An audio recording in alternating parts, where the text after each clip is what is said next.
I want you to take a second and imagine the medicine cabinet in your bathroom. Just picture it in your mind. We all have one of those, right? Exactly. You open that mirrored door and you look at those little plastic bottles lined up on the shelf. Usually taking up way too much space. Yeah, exactly. Right. Now, how many of those bottles are the branded blockbusters? You know, the ones with the glossy television commercials and the household names. Right, the really expensive ones. And how many of them are the unglamorous, lower-cost, generic equivalents? Because, those are really the only things keeping the entire global healthcare system from going completely bankrupt. It's a pretty profound ratio to think about. We fixate heavily on the breakthrough science of those branded drugs, right? The billion-dollar research programs. Yeah. But the sheer volume of daily healthcare, like the maintenance of chronic conditions across billions of people, is carried entirely on the shoulders of generics. And that is exactly what we're getting into today. So welcome to the deep dive. We have a huge stack of sources to go through today. A lot of reading for this one. So much reading. We've got investor presentations, annual reports, market analysis, and it is all centered on a company called Senores Pharmaceuticals Limited. Right. Our mission today is to decode how a relatively under-the-radar B2B pharma platform operates across 49 countries. Which is an enormous geographic footprint. It really is.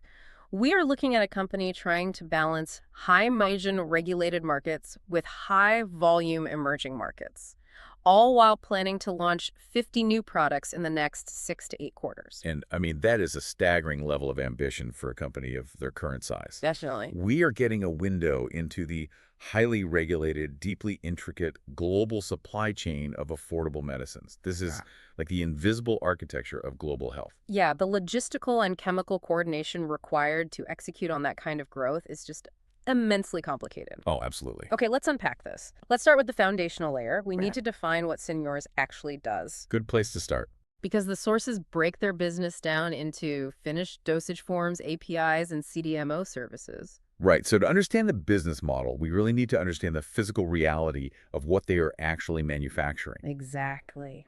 It helps to view their operations through the sequential stages of drug creation.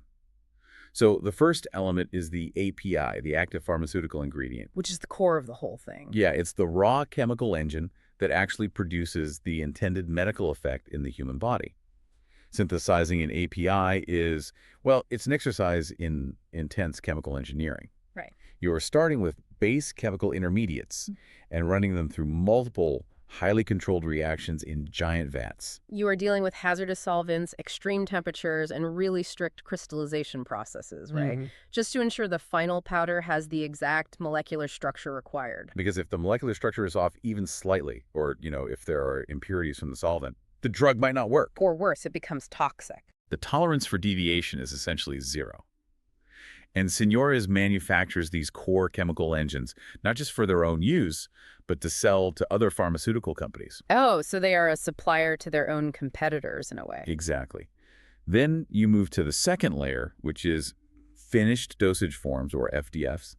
This is the medicine in its final consumable state. So the tablet, the capsule, the liquid suspension. Right. You have to take that raw API powder and blend it with excipients. Excipients are the inactive ingredients, right? Like the binders that hold a pill together. Yeah, or the disintegrants that ensure it actually dissolves in the stomach, plus the coatings that protect it from moisture. So they are functioning as both the chemical refinery making the raw fuel and the assembly plant building the final vehicle. That's a great way to put it.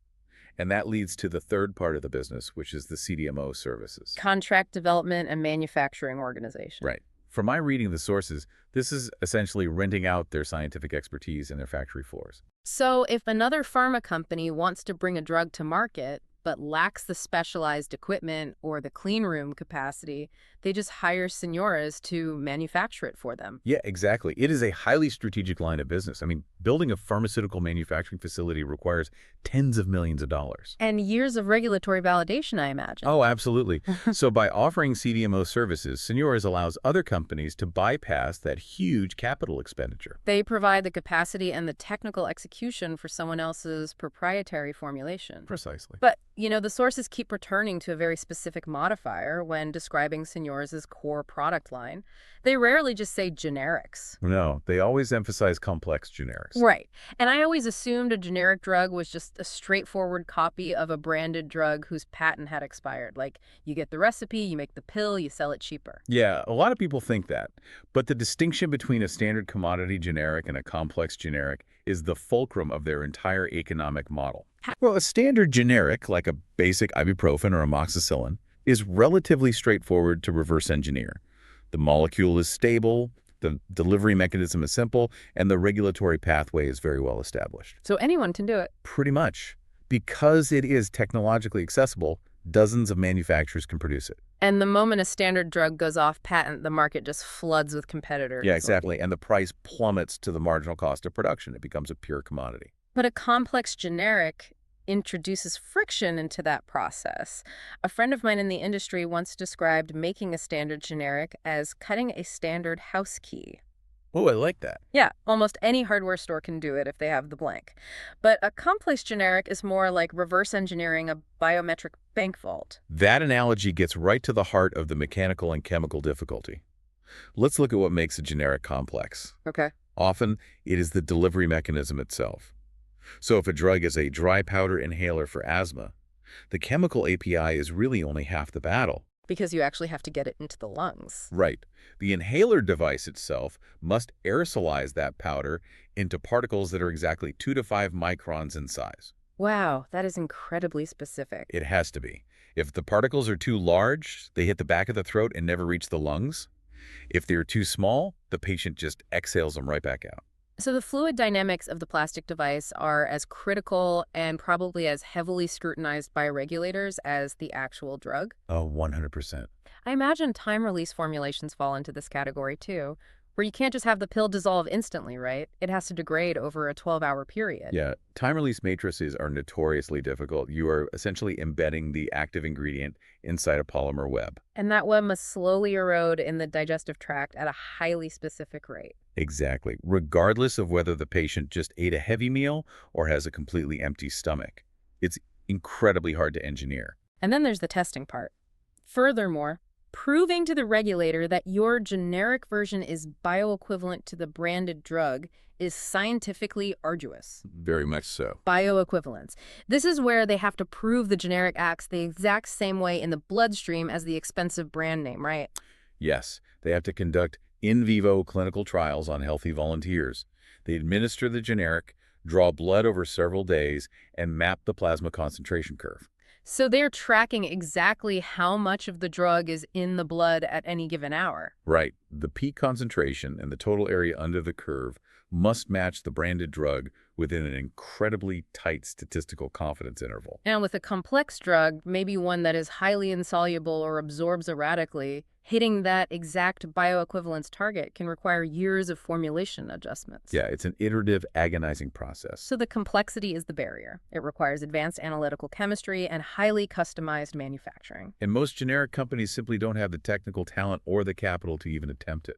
And because fewer companies attempt it, the ones that do succeed face significantly less competition. Right. It secure actual pricing power. They aren't trapped in that race to the bottom. And this dynamic is playing out against a backdrop of profound structural tailwinds. I mean, we're looking at an aging global population with a rising prevalence of chronic diseases. Concurrently, there is a constant, inevitable wave of drug patents expiring. Right, the patent cliff. Every single year, billions of dollars of branded pharmaceutical sales lose their exclusivity. So the off-patent market is continually replenished. And whether it is a patient paying out of pocket or a national health system trying to manage an exploding budget, the demand for these lower-cost alternatives is a permanent fixture. It is a structural necessity for the modern world. But the return on the engineering investment required to make these complex generics is wildly asymmetrical, depending on where in the world the drug is actually sold. This is where the numbers in the financial reports get really fascinating. Senores employs what the sources call a dual-engine strategy. Right, they split their focus. Yeah, they split their focus between highly regulated markets like the US, the UK, Canada, and then emerging markets. Let's look at the financial year 25 figures. The numbers are stark. They really are. In the regulated markets, their revenue reached 244.8 crore rupees, which was up 69% year over year. A very healthy growth rate. But the defining metric is the EBITDA margin in those regulated markets. It hit 38.4%. Which is incredible. An operating margin approaching 40% in physical manufacturing indicates immense pricing power and a highly protected product mix. But then you flip over to their emerging markets business, the revenue there was 121.2 crore rupees. And it's growing incredibly fast, up 174%. Right, but the EBITDA margin in the emerging markets was only 7.0%. Yeah. We are looking at a 31.4% margin gap simply based on geography. And that disparity is entirely driven by the regulatory barrier to entry we were just discussing. The complex generic moat. Exactly. In markets governed by the US FDA or the UK's MHRA, the compliance requirements are so rigorous and the cost of submission is so high that the market naturally self-selects. It weeds out the smaller players. Right. It only allows the most capitalized and technically proficient companies to play. When Senores manages to launch a complex product in the US, they might be one of only 3 approved suppliers in the entire country. Which allows them to hold the line on pricing. Whereas the emerging markets operate with a totally different structural reality. The emerging markets are heavily volume-driven and highly fragmented. The regulatory hurdles, while improving, are generally much lower. This allows a multitude of smaller, local manufacturers to enter the fray with standard generics. And the competitive dynamic shifts from technical superiority to aggressive price discounting just to win distribution scale. So if I'm looking at a spreadsheet where one market yields a 38% profit and the other yields 7%, my immediate reaction is to abandon the 7% market entirely. It seems obvious, right? Yeah. It seems counterintuitive to dedicate factory space to a low-margin product when you could theoretically be churning out high-margin pills for the U.S. On a pure margin basis, that logic holds up perfectly.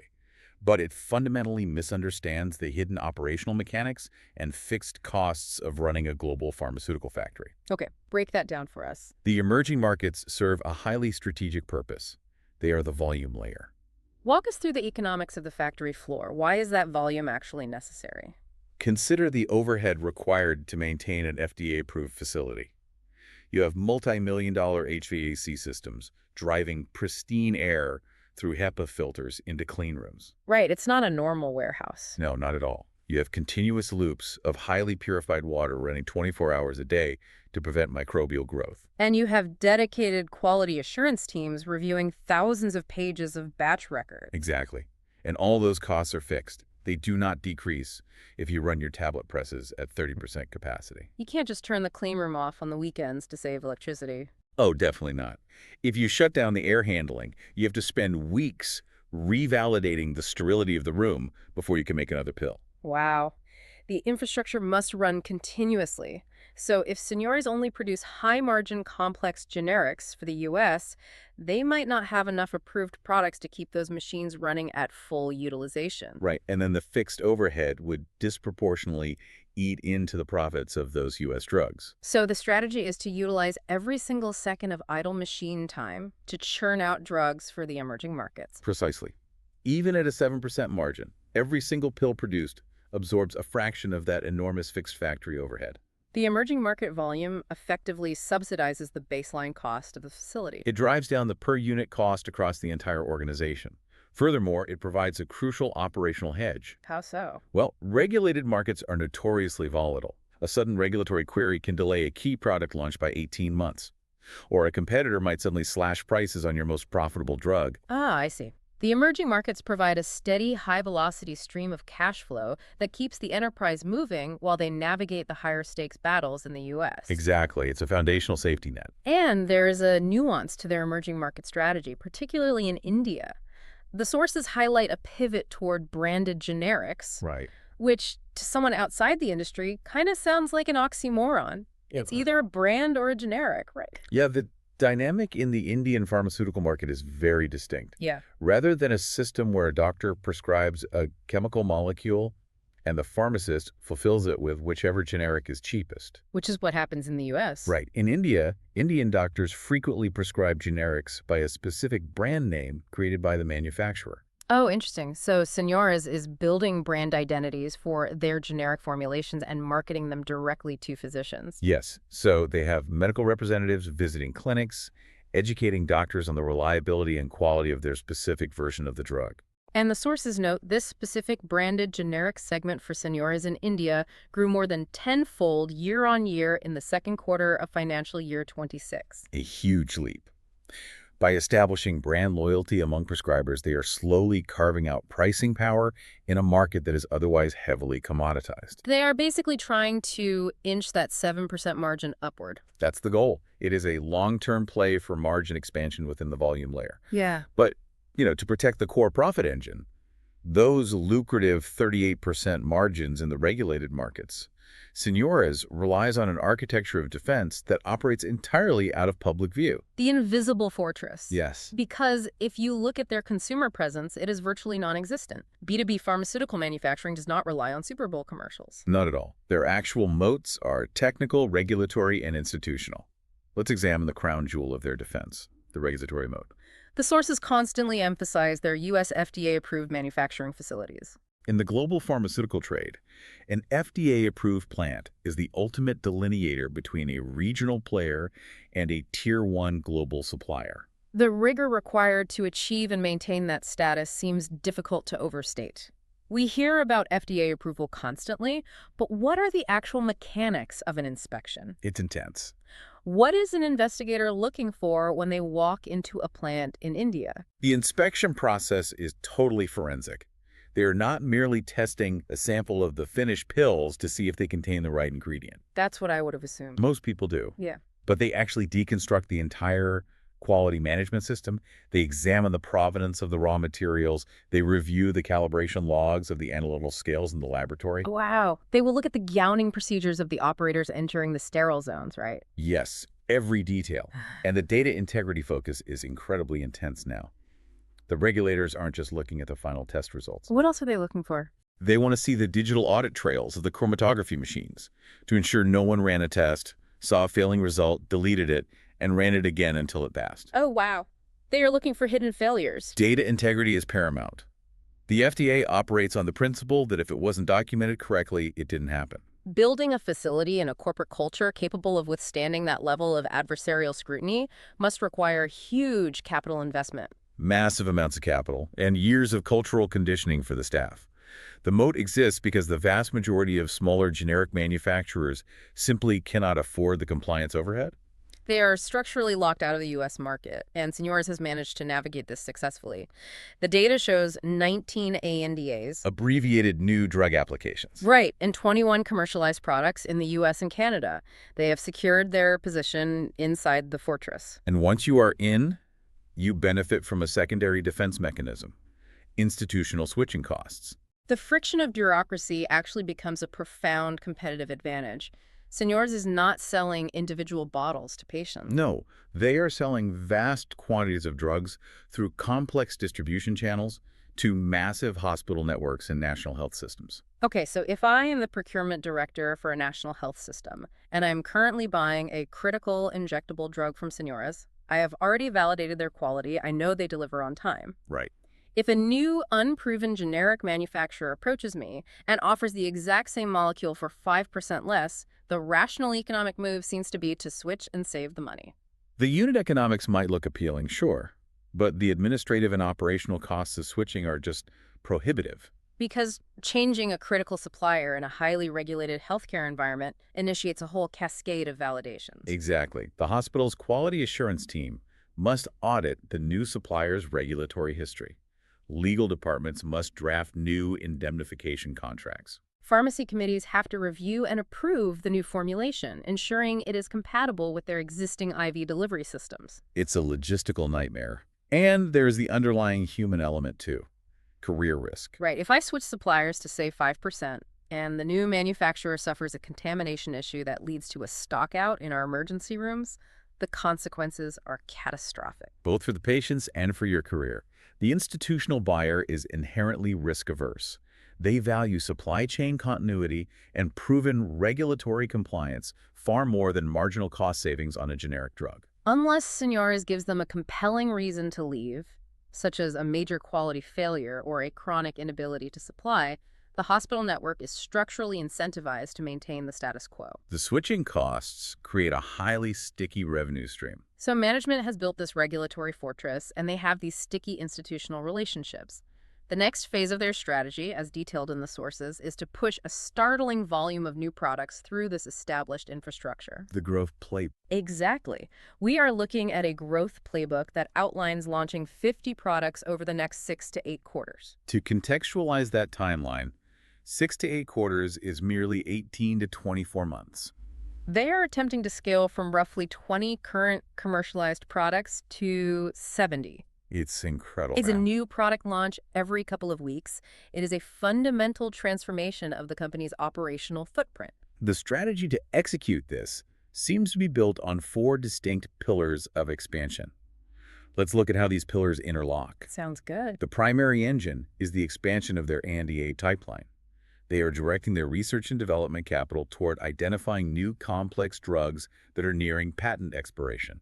Formulating the generic equivalents and aggressively pushing those dossiers through the FDA approval process. Yes, this requires a profound acceleration in their R&D velocity. And while they are building out their own product portfolio, they're simultaneously leaning into the CDMO scale-up. Right, the contract manufacturer. As they expand their manufacturing footprint to accommodate these 50 new products, they will inevitably have periods of excess capacity.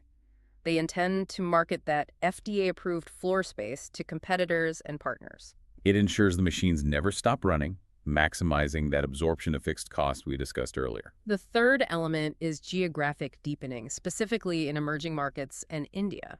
They are taking the branded generic model that is proving successful in India and attempting to replicate it across the other 48 countries in their network. As healthcare infrastructure formalizes in these regions, establishing brand dominance early can yield long-term pricing leverage. Exactly. And the fourth pillar is where the institutional switching costs become a growth engine. It's all about wallet share. So if Senores is already an approved, trusted vendor supplying 20 products to a large hospital network, the friction to sell them product number 21 is significantly lower than acquiring a new customer entirely. Right. They are leveraging their existing distribution pathways to cross-sell the expanded portfolio. The strategy is intellectually sound. It maximizes the value of their existing regulatory and distribution assets. However, executing this level of expansion requires physical infrastructure. You cannot launch 50 complex pharmaceutical products through sheer organizational will. You need steel in the ground. The CapEx, the capital expenditure, is the reality check here. You need new bioreactors, new tableting presses, new blister packaging lines. The sources indicate Senores is deploying capital heavily. They are investing in high-tech manufacturing in the U.S., but crucially, they also acquired an asset in India that already possessed U.S. FDA approval. That acquisition strategy is highly revealing. Building a state-of-the-art facility from the ground up and guiding it through its initial FDA inspection can take 3 to 5 years. Yeah, it's not quick. By acquiring an already approved facility, Senores is essentially buying time. They are securing immediate manufacturing capacity to support that aggressive 18 to 24-month launch window. And this brings us to the financial reality of the business model. Expanding factories, running huge clinical trials for bioequivalence, and acquiring assets requires tremendous amounts of capital. It's incredibly capital intensive. The surface numbers for Senores look exceptional, but there is a structural tension hidden in the balance sheet. The financial narrative is really defined by 2 opposing forces. You have the sheer power of operating leverage, and then the relentless drag of working capital requirements. Let's examine the operating leverage first because it explains the explosive profit growth. In financial year 25, the total income grew by 91%. A great top-line number. But the EBITDA, the core operating profit, more than doubled, reaching 109 crore rupees. This represents a 148% increase in profit. Wow. Their EBITDA margin expanded by 640 basis points, reaching 27% overall. Profit growing significantly faster than revenue is the textbook definition of operating leverage playing out in a continuous manufacturing environment. And it tracks perfectly with the concept of fixed versus variable costs that we talked about earlier. Right, because the cost of maintaining the clean rooms, the quality assurance staff, and the regulatory infrastructure is largely fixed. The cost of producing the next incremental batch of pills is exceptionally low. The raw API and the packaging materials are really just a fraction of the total facility cost. Exactly. As Senores pushes higher volumes of their new products through the existing infrastructure, the fixed costs are distributed across a much wider base. Therefore, a much larger percentage of every incremental dollar of revenue drops directly to the bottom line. This mechanical reality is why management is projecting a steady-state EBITDA margin of 29 to 31% as they scale up. The operating leverage is the engine, but the working capital is the friction. Because while the profit and loss statement shows explosive growth, the balance sheet reveals where the cash is actually going. Growth in physical manufacturing is ferociously expensive. The critical vulnerability for rapidly scaling export businesses is the accumulation of receivables. Yes, the working capital trap. The sources indicate that while Senores generated 31.4 crore rupees in operating cash flow during the first half of financial year 26, their receivables surged by 162%. Reaching 325 crore rupees. Receivables represent money owed to the company for goods already delivered. The dynamic here is tied to the physical supply chain. Let me walk you through how that works in practice. Please do. When Senores manufactures a batch of drugs in India and loads it onto a cargo ship bound for the United States, they recognize the revenue on their income statement. The profit is booked. Right away. Right away. But the actual cash doesn't arrive until the product clears customs, enters the distributor's warehouse, is sold to the hospital, and the hospital finally pays the invoice. The CAF conversion cycle can easily stretch to 90 or 120 days. Easily. When a company's growing revenue at 91%, they are constantly initiating new manufacturing runs, purchasing raw materials, and paying labor costs. All while waiting months to be compensated for their previous shipments. The faster they grow, the more cash becomes trapped in inventory and receivables. They have to continuously fund the creation of the next 50 products while waiting for the cash flow from the first 20. It is a precarious tightrope. The tension between paper profits and the liquidity required to sustain operations is constant. If a major international distributor delays payment, or if there is a sudden spike in the cost of raw materials, the cash buffer can evaporate rapidly. Which transitions us to the broader risk profile of the company. When you are operating a highly complex, capital-intensive manufacturing platform across 49 countries, the vulnerabilities are hyper-specific. We aren't talking about macroeconomic risks like a consumer recession here. The demand for essential medicine is largely inelastic. People always need their meds. The risks here are operational and regulatory. In the pharmaceutical sector, regulatory risk is the absolute apex threat. The FDA possesses the authority to unilaterally halt a company's revenue stream overnight. The vocabulary of FDA enforcement is ever present in the risk factors of these sources. We see terms like Form 483s, warning letters, and import alerts. They are terrifying words for anyone in pharma. Let's trace the anatomy of a regulatory failure. What happens when the system breaks down? A Form 483 is issued at the conclusion of an inspection if the investigator observes conditions that they believe violate the Food, Drug, and Cosmetic Act. So what does that look like in reality? It could stem from a minor procedural deviation, such as an incomplete equipment cleaning log, or it could be something systemic, like an inadequate investigation into an out-of-specification test result in the laboratory. Oh, so if a batch of API fails a purity test, you can't just throw it away and test a new batch. No, definitely not. You have to launch a formal investigation into exactly why the failure occurred to ensure the underlying process isn't flawed. Exactly. And if the FDA feels the company's response to a 483 is inadequate, or if the violations are severe, they escalate to a warning letter. A warning letter is a formal notification demanding immediate, comprehensive remediation. It signals to the market and to purchasing hospitals that the facility's quality systems are deeply suspect. And the ultimate sanction is the import alert. An import alert is catastrophic. It means the FDA has concluded the facility operates below acceptable standards, and all products manufactured there are automatically detained at the U.S. border. Revenue from that facility drops to zero instantaneously. Remediation involves hiring expensive third-party consultants, overhauling quality systems, and waiting months or years for the FDA to return for a re-inspection. The sources explicitly note that this is a persistent industry-wide risk. Compliance is a daily, relentless operational discipline. A single lapse by an operator on the floor can trigger an inspectional cascade that wipes out that 38% regulated margin. The second major vulnerability is input cost and supply chain volatility.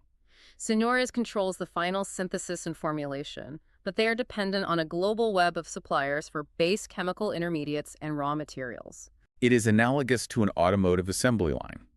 A car manufacturer might have the most advanced robotics in the world, but if a supplier in another hemisphere fails to deliver a specific microchip, the entire assembly line halts. Right. The draft red herring prospectus highlights Senora's increasing reliance on third-party suppliers, often concentrated in specific geographic regions like China. The chemical supply chain is highly sensitive to geopolitical friction, environmental regulations in source countries, and logistical bottlenecks. If the price of a critical intermediate spikes, Senoras cannot simply pass that cost onto the hospital networks immediately, as those prices are often locked into long-term contracts. Right, the margin just has to absorb the impact. We also have to consider the human element, specifically key person risk and organizational strain. The corporate structure is promoter-led, Driven by a tight-knit leadership team. including Managing Director Swapnil Jatinpai Shah, CFO Deval Rajnikant Shah, and COO Chetan Bipinchandra Shah. Scaling from a successful regional player to a global platform with 70 products requires a fundamental shift in management architecture.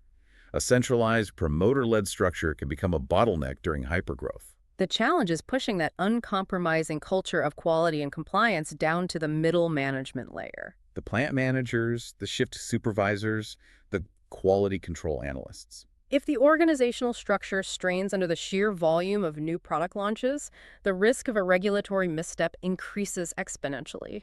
The sources mention formal succession policies, but operational execution relies on deep bench strength.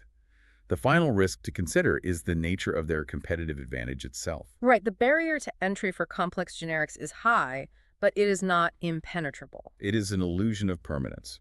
We established that formulating a complex time-release matrix or an aerosolized inhaler is exceptionally difficult, keeping competitors at bay and margins high. But science continuously advances. Analytical equipment becomes more precise. Reverse engineering techniques improve.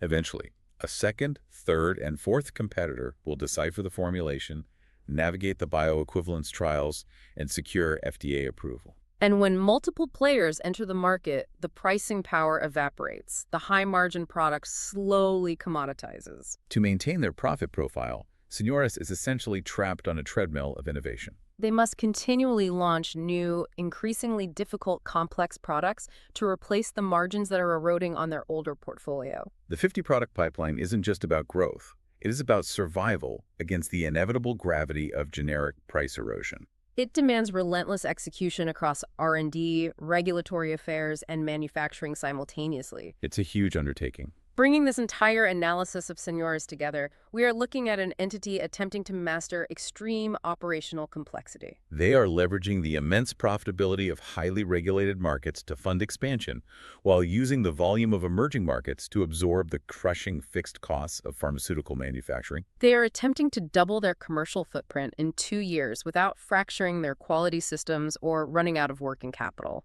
It is a master class in global supply chain economics and regulatory navigation. The tightropes they walk, between cash and profit, between scale and compliance, are universally applicable to any heavy manufacturing industry, but with the added stakes of global human health. And this directly impacts you, the listener. The next time you are at the pharmacy counter, paying a fraction of the original price for a generic prescription, consider the invisible architecture required to produce it. You are holding the output of years of chemical engineering, millions of dollars in pristine manufacturing infrastructure, intricate global supply chains spanning multiple continents, and thousands of pages of regulatory audits. The affordability of that daily medication is an extraordinary logistical achievement. It truly is. But I want to leave you with a final thought to mull over, building on the mechanics we've explored today. Okay, what is it? We have detailed how the immense cost and rigor of FDA compliance acts as a necessary moat to ensure the safety of our drug supply. But as medicines become increasingly complex and the regulatory barriers become astronomically expensive to clear, fewer and fewer companies can afford to compete. It narrows the field. Right. So if the cost of compliance forces the generic market to consolidate into just a handful of very large, highly capitalized players, do the regulations designed to protect us ultimately create generic monopolies that destroy the very affordability they were meant to enable? Wow. It is the fundamental paradox of modern pharmaceutical regulation. We demand absolute safety, but the economic reality of proving that safety may ultimately restrict access. It's something to think about. Keep questioning the hidden structures and economics of the everyday items around you. Right. Thank you for joining us on this deep dive.